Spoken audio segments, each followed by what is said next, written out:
This is Work Lab, the podcast from Microsoft. I'm your host, Elise Hu.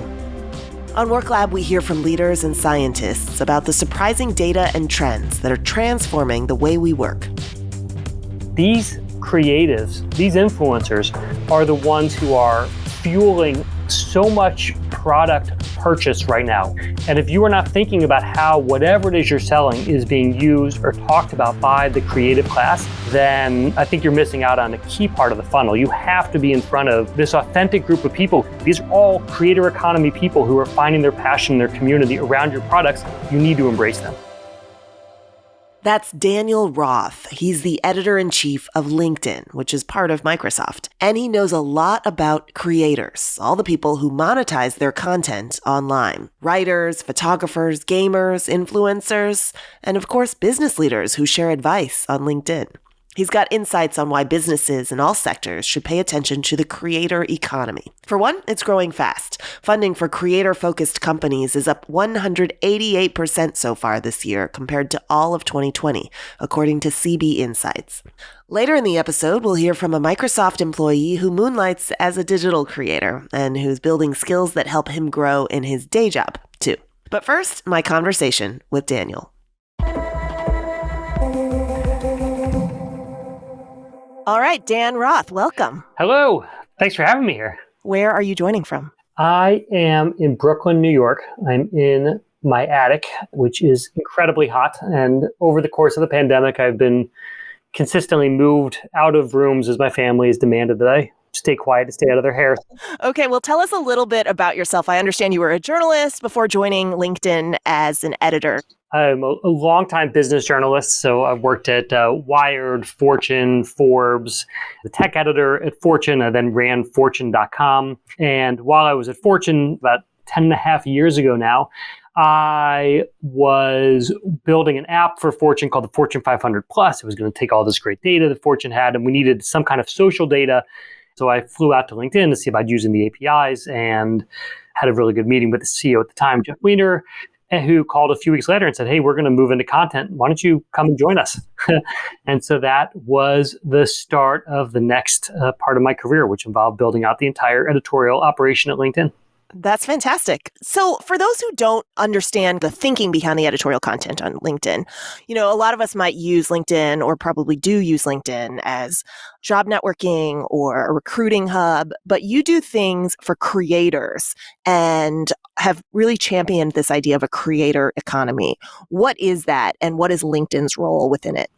The creator economy is the idea that anyone through their voice, whether that is video or writing or posting interesting ideas, they can form a business. They can find some way to connect to economic opportunity through their creations. The way the economics of this work is either you're paid directly through your work. So maybe you publish content that gets sponsored.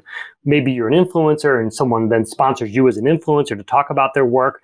Or, and this is what we see on LinkedIn, is that it is often indirect monetization. And that can mean getting a job. It could mean teaming up on a project. It could mean getting a book deal or a podcast deal. It could mean, getting invited to come speak at a conference or speak at an event or become a speaker. It sounds like it's really hard to become an influencer or somebody who kind of gets to write books, right? So you mentioned that this is actually a huge economy. Are the barriers to entry of this getting easier? The barriers to entry always get easier.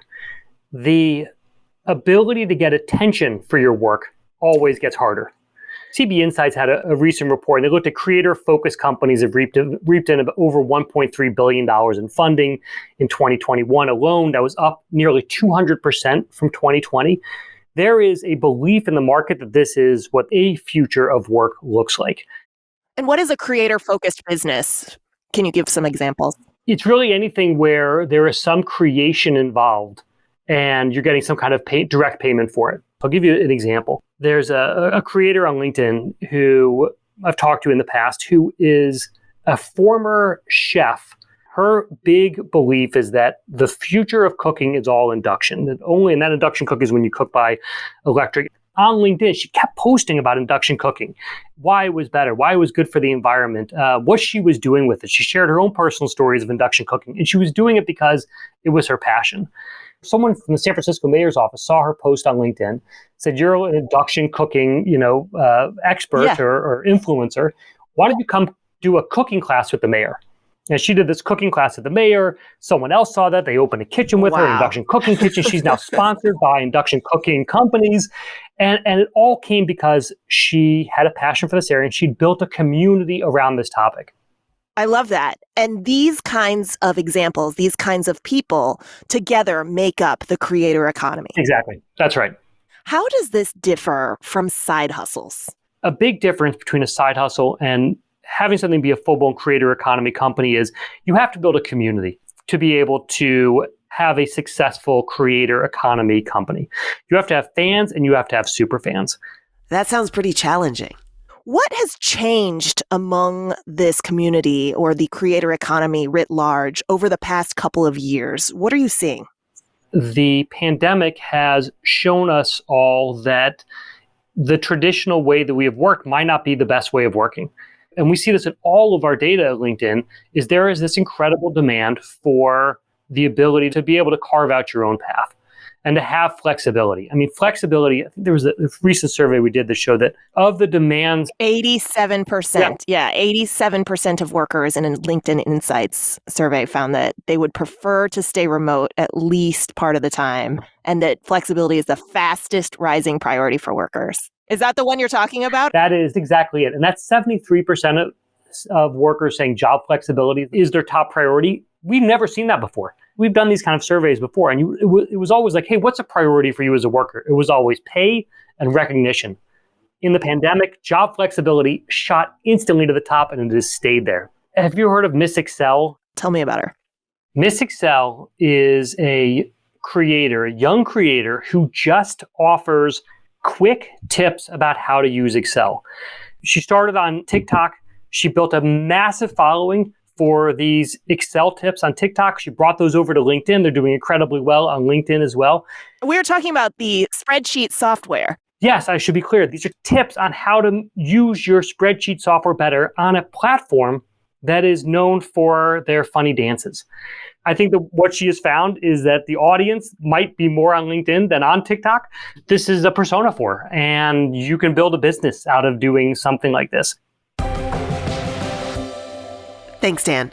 Now let's hear from someone who leveraged their passion to do exactly that. Here's Temi Ibisanmi chatting with our correspondent, Desmond Dickerson. I'm super excited to talk to a good friend of mine today. Temi and I met in college, and now we both work in marketing at Microsoft.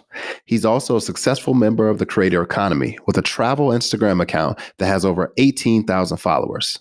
He frequently collaborates with his partner, Skylar Marche. Welcome, Temi. So glad to talk to you today. Yeah, man, I've really been looking forward to talk about this with you. You know, I can think back to our time together in college, and, before there was this thing called the creator economy, it was you in the DJ booth, rocking a party, or it was you, with the camera in hand, showing your creativity that way. What sparked all of that for you? When did you start to think of yourself as a creative person? So I'm Nigerian. So some listeners may relate when I say that my parents wanted our lives within the home and to begin and end with our family. I was only allowed to go to school and then to football practice and then back home. And for a long time, that was about it. So to really fill that time, I was really interested in books and movies and, more than anything else, Japanese anime. The storytelling and character development, I feel, gave me a real early peek into what it is to put depth into building out a story or a timeline. I mean, that was just really cool because then I was able to take that and put it into practice, because we would have African parties where, kids were there sleeping at tables till 2, 3 a.m. That's just our culture. Yep. And then, my mom would nudge me awake like, hey, come take this picture for the family. And from there, as I continued on, I learned storytelling through Instagram, TikTok, and through travel and traveling while Black and letting my audience see what it's like to travel as a Black man, a Black woman, a couple through these various countries. And essentially, with Black people being one of the least traveled groups of people, letting them know how safe it is out there for us in the world and how welcoming the world can be towards us and how accessible it is. With everything you're doing within the creator economy, what impact has that had on your career? It's been really great. First off, starting off in Microsoft, one thing I always tell people how great of a company it is, because with it being such a large company, if there's something that you want to do, you'll more than likely be able to find it here at Microsoft. Mm-hmm. My first position coming in as an account manager wasn't necessarily what I wanted to do, but I felt like that account management skill is something that I'd be able to use in the long run as I continue into the profession of digital marketing. Yeah, so it sounds like your creator work is definitely helping you get a different perspective on marketing that's useful in your day job. I know you're at NYU right now and you're doing the MBA program. In the conversations with classmates or just in classes in general, is anything about the creator economy popping up? When I discuss what I do for a living with my classmates, their ears or eyes automatically just pop up. Yeah, and it's just like, okay, I want to hear more about this. What can I do? And I've been having those discussions with my classmates. And it's so funny. It's always just, what interests you? Mm-hmm. Why does it interest you? And it becomes a conversation. I kind of stopped the conversation 20 minutes in. And I'm like, you know way more about this than I do. You know, the conversation so far has been great. You've caught my interest. What would it be to make a video? Not even with your face in the video, but just words on a screen or just something to keep the interest of your audience and just stay informative. Boom, you're a creator. That was Microsoft employee and digital creator Temi Ibisami giving us a personal view of what it's like to be a creator. Daniel Roth, we were talking about the creator economy in general. Let's zoom out even more. Why should the creator economy matter to business leaders who might see themselves as separate from individual creatives, right? What can today's managers or workers in general, the workforce writ large, learn from creators and what they're up to? If you are managing a workforce that has any Gen Z or millennial workers, this is an area that you have to be on top of, because it is highly likely that your employees, they are thinking about what the alternative is to working with you. And that alternative is going to be being a creator and going off on my own. So it's in the back of your workforce's mind. So you have to stay aware of it. Could companies identify and then empower the creators so they can use those skills within the company? Absolutely. This is especially true in the environment we're in right now, where talent is so hard to find. When someone's looking for a job, what are they looking for? Is this a place where I can work? Does this company line up to my values? That is something that has emerged out of the pandemic. How do you know if that company lines up to your values? The employees are telling you that it does. So if you have creators internally who can talk about their work, who can talk about their passion, that is good for your brand. That helps you get people in the door. People say, oh, this is a company that employs this kind of person. I can fit in there as well. They let me bring my whole self to work. So that's one big part of it. The second is that these creatives, these influencers, are the ones who are fueling so much product purchase right now. And if you are not thinking about how whatever it is you're selling is being used or talked about by the creative class, then I think you're missing out on a key part of the funnel. You have to be in front of this authentic group of people who are saying, I love using X product, and here's why I do it. Or here are my tips for how to make Y product work even better. This is what I do using it. These are all creator economy people who are finding their passion in their community around your products. You need to embrace them. Who are the unknown creators in an organization that can really push an organization forward, drive innovation? And how do you uncover them, especially when those skills don't necessarily show up in a traditional way? If you are at a company, you should see which of your employees are posting. You want to find the people who are not afraid to share their voice. And so if I were in a company trying to figure out who the creators are internally, I would just start following my employees. I would start following them on LinkedIn. I would look for them on Instagram. I would look for them on YouTube and start seeing what they're creating. All right, Dan Roth, thanks so much. All right, thank you. That's it for this episode of the WorkLab podcast from Microsoft. Check out the WorkLab digital publication too, where you can find, among many other things, a transcript of this very episode. That is all at Microsoft.com/WorkLab. And for this podcast, please rate us, review, and follow us wherever you listen.